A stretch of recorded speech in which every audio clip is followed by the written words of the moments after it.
Maswerteng tanghali po mga ka-STL. Narito na po ang resulta ng STL Pangasinan para sa araw na to, first draw.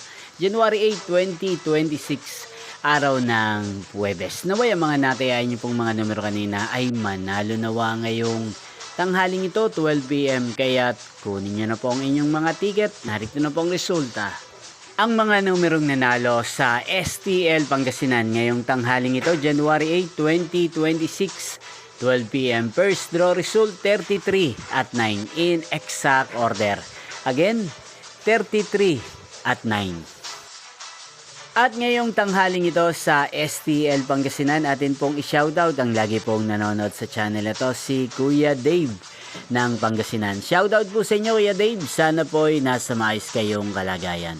At sa lahat po ng mga taga Pangasinan na lagi pong nanonood sa channel ito, shoutout po sa inyo. Inyo pong napanood ang resulta ng STL Pangasinan. Maraming salamat po sa patuloy niyo pong pagsuporta sa aking channel. Magkita-kita pong muli tayo mamayang 5 PM para second draw result ng STL Pangasinan.